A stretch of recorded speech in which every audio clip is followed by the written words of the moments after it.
مسلسل 5 بار رنگ ہونے کے بعد آخر کار عمر نے علیزے کی کال پک کر ہی لی تھی۔ ہیلو عمر، آپ میری کال کیوں نہیں پک کر رہے تھے؟ آپ جانتے ہیں نا آپ کی موجودگی اور اقرار میری زندگی بچا جائے گا۔ میں اس پوزیشن میں نہیں ہوں اس ٹائم، مجھے آپ کی بے حد ضرورت ہے۔ علیزے میں اس بارے میں کچھ نہیں کر سکتا۔ نہیں کر سکتے تو اور کون کر سکتا ہے؟ بتائیں مجھے۔ اگر آپ نے نکاح کا اقرار نہیں کیا تو یہ بچہ ساری عمر میرے لیے گالی بن جائے گا اور میں کسی کو منہ دکھانے کے قابل نہیں رہوں گی۔ پلیز عمر، مجھے اس دلدل سے باہر نکالیں۔ میں ماما بابا نانوں کو کیا بتاؤں گی کہ اس بچے کا باپ کون ہے؟ عمر، میں نے آپ سے چھپ کر نکاح کر لیا تھا، صرف آپ کی دلی خواہش کو پورا کرنے کے لیے اور آپ کو اسلام آباد میں سکون دینے کے لیے۔ کتنا ٹرسٹ کر کے نانوں نے آپ کے ساتھ مجھے بے دھڑک بھیج دیا تھا کہ علیزے کی حفاظت صرف عمر ہی کر سکتا ہے۔ تو نہیں کی کیا تمہاری حفاظت؟ ہاں بولو، کوئی زنا نہیں کیا تمہارے ساتھ، نکاح کیا ہے۔ تو یہی تو میں کہہ رہی ہوں عمر، آپ سب کے سامنے اقرار کر لیں تاکہ کچھ دنوں تک میں اپنے پریگننٹ ہونے کی خبر نانوں تک پہنچا دوں۔ علیزے، فی الحال میرا لاہور آنے کا کوئی موڈ نہیں ہے، تم ابارشن کروا لو۔ میں یہ بچہ ابھی نہیں چاہتا کیونکہ فی الحال میری ٹریننگ چل رہی ہے اور ہو سکتا ہے کہ مجھے بیرون ملک جانا پڑے۔ میں یہ نکاح ظاہر کرنے کی پوزیشن میں نہیں ہوں۔ علیزے کی آنکھوں سے آنسو بہہ رہے تھے۔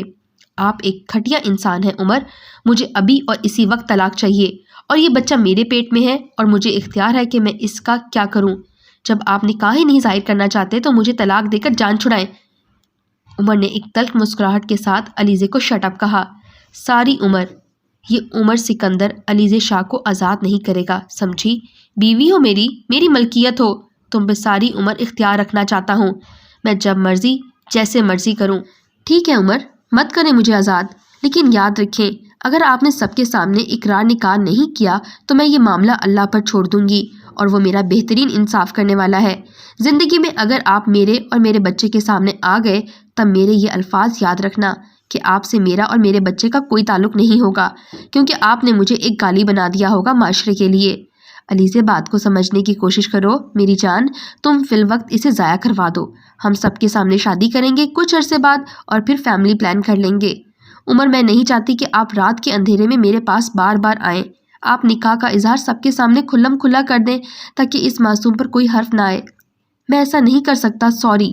ٹھیک ہے، پھر پورے معاشرے کے سامنے ایکسپوز ہونے کے لیے تیار رہیں کیونکہ میرا تیسرا مہینہ شروع ہو گیا ہے اور بیبی بالکل ٹھیک گرو کر رہا ہے۔ اسے ابارٹ کرنے کا مطلب ہے میری جان کا خاتمہ۔ میں یہ بچہ تو کسی صورت نہیں ختم کر سکتی، ہاں آپ سے رابطہ ضرور ختم کر سکتی ہوں۔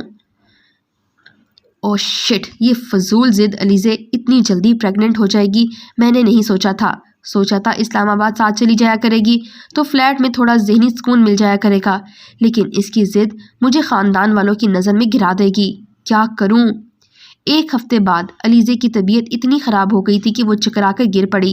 نوفل اس وقت ٹی وی دیکھ رہا تھا جو عمر کا چھوٹا بھائی تھا اور اس کی ممانی ڈائننگ ٹیبل پر بیٹھ کر سبزی بنا رہی تھی۔ ماما دیکھیں علیزے باجی کو کیا ہوا ہے۔ یا اللہ خیر۔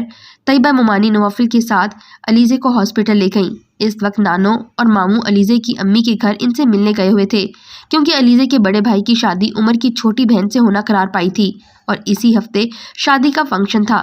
عمر نے شادی میں آنے سے یہ کہہ کر انکار کر دیا کہ اس کی ٹریننگ کی وجہ سے اسے چھٹی نہیں مل رہی۔ جی سارے ٹیسٹ کر لیے گئے ہیں، آپ کی پیشنٹ کی طبیعت بالکل ٹھیک ہے، بیبی بھی بالکل نارمل ہے۔ ان کے ہسبینڈ کدھر ہیں؟ وہ ساتھ نہیں آئے؟ یہ سن کر طیبہ ممانی کے چہرے پر ایک رنگ آیا اور ایک گیا۔ وہ ڈاکٹر کے سامنے تو کچھ نہیں بولی لیکن گاڑی میں بھی بالکل چپ تھیں۔ وہ نوفل کے سامنے کچھ ظاہر نہیں کرنا چاہتی تھیں۔ گھر آنے کے بعد خاموشی سے انہوں نے علیزے سے کہا، ذرا کمرے میں چلو۔ علیزے، مجھے کچھ پوچھنا ہے۔ جی ممانی، مجھے بھی آپ کو کچھ بتانا ہے۔ کمرے میں آنے کے بعد ممانی نے بڑے اطمینان سے علیزے سے پوچھا، علیزے، ہماری تربیت اور اس گھر کے ماحول میں کیا کوئی کمی رہ گئی تھی؟ کون ہے اس بچے کا باپ؟ بتاؤ۔ ممانی، اس کا باپ عمر ہے اور ہم نے 4 ماہ پہلے اسلام آباد میں نکاح کر لیا تھا جب میں پیپرز دینے گئی تھی۔ بکواس مت کرو علیزے، میرے عمر کا نام لے کر تم اسے پھنسا رہی ہو، میرا بیٹا ایسا نہیں کر سکتا۔ علیزے نے رات والی کال کی ریکارڈنگ طیبہ ممانی کو سنا دی۔ ابھی میں عمر کو کال کرتی ہوں، آخر یہ ماجرا کیا ہے؟ ساری دنیا میں اسے تم ہی ملی تھی منہ کالا کرنے کے لیے۔ عمر، ہیلو، بات سنو میری، تم نے علیزے سے نکاح کر رکھا ہے یا نہیں؟ ماما آپ کیا کہہ رہی ہیں؟ مجھے کچھ سمجھ نہیں آ رہا۔ مجھے ہاں یا نہیں میں جواب چاہیے بس۔ نہیں ماما، میں اور علیزے سے نکاح کیا ہو گیا ہے آپ کو؟ علیزے 3 ماہ سے پریگننٹ ہے اور اس نے مجھے تمہاری رات والی ریکارڈنگ بھی سنائی ہے۔ ماما کوئی اور ہوگا، مجھ پہ علیزے الزام لگا رہی ہے، میں نہیں ہوں۔ Okay bye. عمر نے علیزے سے نکاح کو جھٹلا دیا اور علیزے نے قرآن پر ہاتھ رکھ کر اپنا فیصلہ اللہ پر چھوڑ دیا اور ٹھیک 6 ماہ بعد ایک خوبصورت صحت مند بچے کو جنم دیا جس کی شکل ہو بہو عمر جیسی تھی۔ اس کی ممانی کو بچے پہ بہت پیار آتا تھا کیونکہ انہیں عمر پر کچھ شک بھی تھا کہ علیزے ایسی لڑکی نہیں تھی جو نکاح کے بغیر بہک جاتی، لیکن عمر کی محبت نے اسے ڈس لیا تھا۔ علیزے کے پیرنٹس اور بہن بھائیوں نے اسے فل سپورٹ کیا تھا اور عمر کی ٹھکائی کرنے کا بھی سوچ لیا تھا کیونکہ اس کیس کے بعد وہ لاہور آنا ہی بھول گیا تھا۔ علیزے نے MBBS کرنے کے بعد ایک ہاسپٹل میں گورنمنٹ جاب حاصل کر لی تھی اور اس کا بیٹا شایان اب 5 سال کا ہو چکا تھا۔ نوفل، شامیر اور طوبہ جو عمر کے بہن بھائی تھے وہ شایان سے بہت پیار کرتے تھے اور جب علیزے نے رو رو کر قرآن پکڑ کر اپنے بچے کی قسم کھا کر کہا تھا کہ اس کا باپ عمر ہے اور نکاح نامہ بھی اسی کے پاس ہے، میرے پاس عمر کی کال ریکارڈنگ موجود ہے اور کچھ تصاویریں جو اسلام آباد والے فلیٹ میں لی گئی تھیں، لیکن جب عمر نے ہی ان سب کو فیک کہہ کے جھٹلا دیا تھا تب وہ کیسے ثبوت پیش کرتی؟ اپنا معاملہ اللہ پر چھوڑ کر وہ سبک دوش ہو گئی تھی۔ شایان نے اسکول جانا شروع کر دیا تھا۔ علیزے صبح ہاسپٹل جانے سے پہلے شایان کو اسکول کے لیے تیار کرتی، اسے لنچ باکس دیتی اور پھر اپنی گاڑی میں اسے اسکول ڈراپ کرتی۔ ایک دن شایان نے علیزے سے اسے پاپا کے متعلق سوال ہی کر لیا۔ ماما، میرے پاپا نہیں ہیں، میرے سب فرینڈز کے پاپا ہیں۔ علیزہ کو کڑوا گھونٹ پیتے ہوئے شایان کے سوال کا جواب دینا پڑا۔ بیٹا، سب کے پاپا بھی نہیں ہوتے، اسی طرح آپ کے بھی نہیں ہیں۔ ماما، مجھ سے جب کوئی پوچھے گا میرے پاپا کیا کام کرتے ہیں تب میں کیا کہوں گا؟ بیٹا، آپ کہہ دیا کرنا کہ میرے پاپا نہیں ہیں۔ علیزے کا دل خون کے آنسو رو رہا تھا۔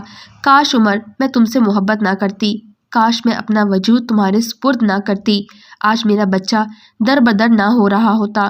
تمہارے نکاح کی نشانی ہے جسے تم نے قبول کرنے سے انکار کر دیا۔ میں اپنے رب کی قسم کھاتی ہوں، اس کے حبیب کے صدقے کہ ساری عمر میں تمہارا سایہ بھی اپنے بچے پہ نہیں پڑنے دوں گی۔ علیزے کی کولیگ اور دوسرے لوگوں نے اسے شادی کا مشورہ دیا کہ وہ عمر کے خلاف خلا کا کیس دائر کرے اور دوسری جگہ شادی کر کے موو آن ہو جائے، لیکن عمر نے اسے طلاق دینے سے صاف انکار کر دیا تھا اور یہ ریکارڈنگ بھی علیزے نے سارے خاندان کو سنا دی تھی۔ اب عمر ظالم اور علیزے مظلوم ثابت ہو چکی تھی۔ شایان تو سب کی جان بن گیا تھا۔ 10 سال بعد علیزے اپنے ہاسپٹل میں ایک کیس کو ڈیل کر رہی تھی جب عمر اس کے کیبن میں داخل ہوا۔ کافی موٹا ہو گیا تھا اور بھدا بھی۔ علیزے، مجھے معاف کر دو پلیز، میں آپ کو نہیں جانتی، کون ہے آپ؟ علیزے، میں عمر، تمہارا شوہر، تمہارے بچے کا باپ۔ میرا کوئی شوہر نہیں ہے اور میرے بچے کا بھی کوئی باپ نہیں ہے اور وہ بھی یہی جانتا ہے کہ اس کا باپ نہیں ہے۔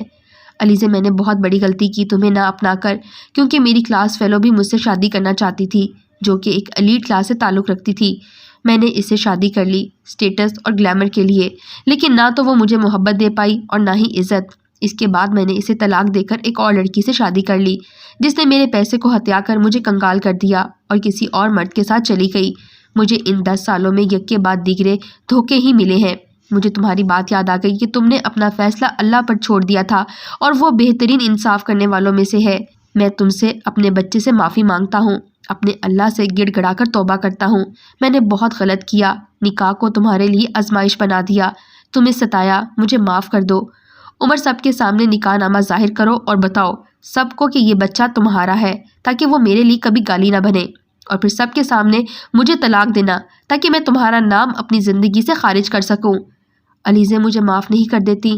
نہیں عمر، میں معاف تو نہیں کروں گی مگر دوبارہ تمہارے ساتھ کبھی بھی زندگی نہیں گزار سکتی۔ مجھے آزاد کر کے اپنی راہ لو تاکہ زندگی سکون سے بسر کرو۔